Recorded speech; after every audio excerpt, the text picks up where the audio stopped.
Hey, what's up? My name is John Bonjour. I'm a comic artist and film enthusiast. Have not drawn any art yet. I will for the end of the season, but I would love to enthuse about Daredevil Born Again Episode 4. Before we start, though, I do want to make one thing explicitly clear. Latvia and Latveria are just not this. They're just not the same thing. Latvia is a real country that does exist. Latveria is a fake country for Dr. Doom.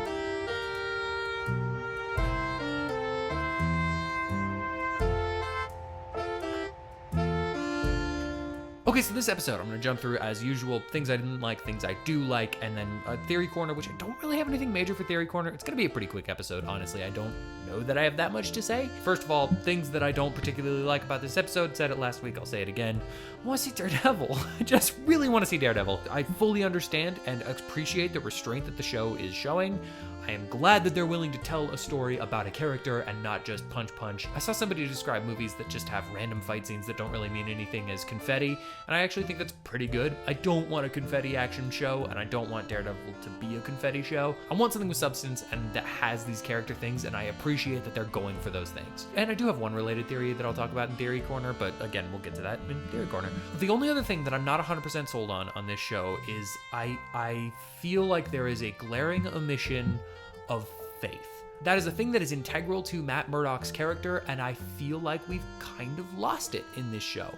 The first 3 seasons were really focused, maybe too focused for some, on the faith of Matt Murdock, his Catholicism. I think that is an integral part of his character, and I'm not saying that they've entirely forgotten it. There is a scene here where he's like in bed and he's wearing a cross, and that is a part of him as a character, but that really is just set dressing at this point. We haven't actually seen him engage in anything of the faith. I feel like that would be something that would be a part of his character. I would think that would be the way that he expresses that he is back to being a regular person, is he's like volunteering in the church or becoming, being a part of that congregation instead of just kind of watching from the sidelines like he has whenever he's in his sort of manic depressive states that lead him to punch people. That seems like a really clear way to communicate that he's doing well, or at least pretending to do well. So I don't know if that's an intentional thing. I don't know if they're trying to make a point or if that's just not really the focus that they're going for. But I will say it is a thing that struck me this episode. It feels odd that that's not more of an inclusion. That said, those are the only 2 things that I really didn't like about this episode in the show so far. On to some things that I do absolutely like. I think that this is Wilson Fisk's episode 100%. Don't get me wrong, there's some really great Murdock stuff, but this episode has some of the best moments with Fisk where he's just trying so hard to hold on to a grasp of normalcy. He's just trying to be a regular politician who does regular politician things, but it is so far from his nature, and I love the way that Vincent D'Onofrio is playing this character. I love that you can see that frustration building inside of him. I love that you can see when the second time that we built this city is sung to him in the span of like an hour and a half, and he's just like internally losing it. Externally, he knows that he can't, and that's always been an interesting part of the character. I think we've seen that side of the character in a much more violent fashion. It's fun to kind of see that side of the character, that holding back this feeling, this emotion of just pure rage, in a way that's a little bit, not lower stakes, but less, I don't know, a little funnier. It's a little bit, it's played for not a full laugh, but it's played for this kind of dramatic irony where you know that he just wants to murder all of these people in the Latvian Heritage Room, and he just can't. I think it's been really fun to watch his character develop, and I said this earlier that his arc might kind of start to solidify, and I think that it really has. Another quick good thing, the introduction to Muse, our villain, is so freaky, so good. I was wondering how they were going to do that, because we're 3, now 4 episodes in, and we hadn't seen really anything. They've been peppering in some of the background art, some of the graffiti kind of stuff, but we haven't really seen Muse show up at all, so I was kind of wondering when that was going to be a part of this show. I still don't know where we're going with that arc. I'm not entirely sure, because they didn't give us a whole lot of information, but it was a very creepy intro, and the suit looks great. It's just visually really spooky, so I'm excited to see where we go from there. But as far as the Matt angle of this episode, I think we're laying in all the pieces that we need to fundamentally break down Matt Murdock again. And I think that this episode has done a phenomenal job of getting us right to the breaking point. My theory for Theory Corner, I guess we'll call it that, is that they're gonna, the next episode, the reason they're releasing 2 episodes, and I believe this might have been my sister's theory, so shout out Jamie, great job. We appreciate you being smarter than me. But basically the thought is, next episode is gonna end with him officially putting on the Daredevil suit and going back into being Daredevil. The episode after that is gonna be more Daredeviling, but they probably didn't want to do another week of waiting for Daredevil to show up again.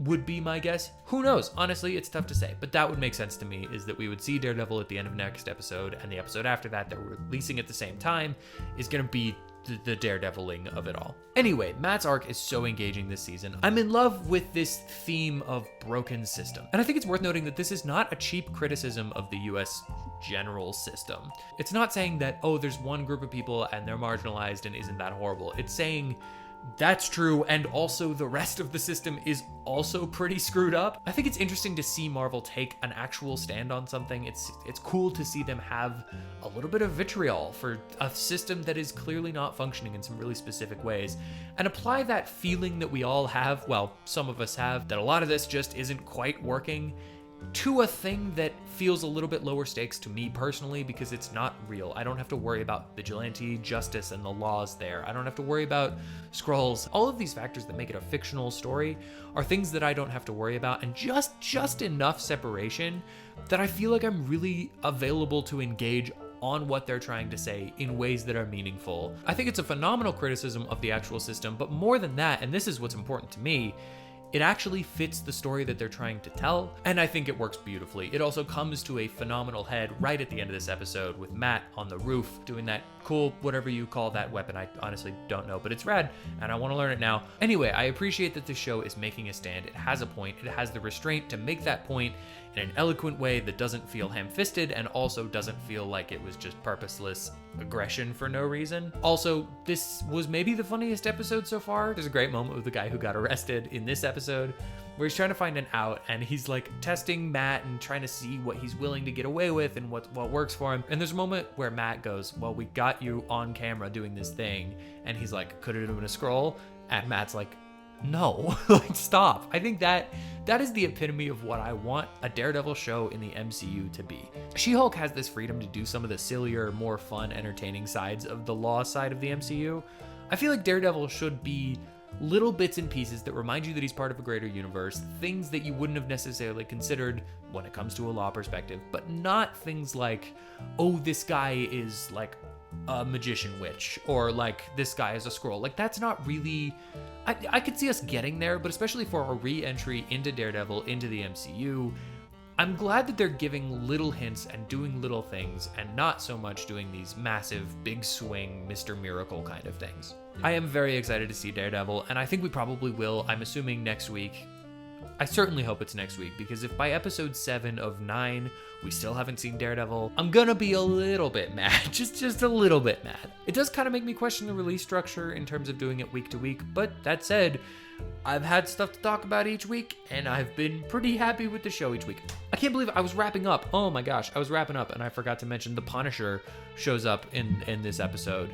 And it's one of the best scenes in Marvel. It's one of the best scenes in Marvel. Like, there's this really interesting dynamic that Punisher and Murdock have from season 2 of Daredevil, and I think that they pick up on that immediately, but this is also potentially the most emotional scene in the show and in the MCU since Iron Man has died, certainly, where we get this true, genuine moment of emotion from Murdock, where you can tell that he's been hiding all of this, he's been shoving all of his feelings down as much as he possibly can, and we finally get this moment where he's just not able to say Foggy's name, and it is, oh boy, it is so powerful. It is such a phenomenally well written, well acted, well shot. It's just such a good scene. Also, it's good to see the Punisher. I love that Matt gets there and he's like, hey, guess what? I found your logo on a bullet casing that killed a guy. And Punisher's like, well, son of a bitch, fanboys, gotta hate him. I think it's great that he's aware of them, and also that the show isn't trying to pretend like that was actually Punisher. We all knew, and it's nice to see them know that we were gonna know. And I'm so glad I didn't forget to put that in the video. This is a great show. This is a great episode. This is a great season. I'll see you next week. Thank you so much for watching this video and checking out my channel. If you'd like to hear more of my thoughts on movies, comics, TV shows, anything of the like, hit the like button, hit the subscribe. Man, I almost forgot the button. And comment down below, would you like me to review next, or what you thought of Daredevil Born Again Episode 4? Or do none of those things, because I am not your dad.